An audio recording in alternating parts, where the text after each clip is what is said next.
In this video, I will show you how to combine multiple PDF documents into one PDF. I have 3 sample PDF documents and I want to merge them into a single PDF. So, let's get started. Open your browser. In the search bar, type Combine PDF. Click on this link. I'll also put this link in the description. Click on Upload Files. Select your files by holding down the Control key. Click Open. Now drag the files to make sure they are in the correct order. Click the Combine button. Go to your Downloads folder. Double-click to open the file. As you can see, all the documents are now in one PDF.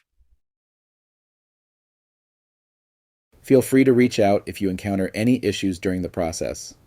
If this video helps you out, please leave a like and subscribe. Comment below if you have any questions.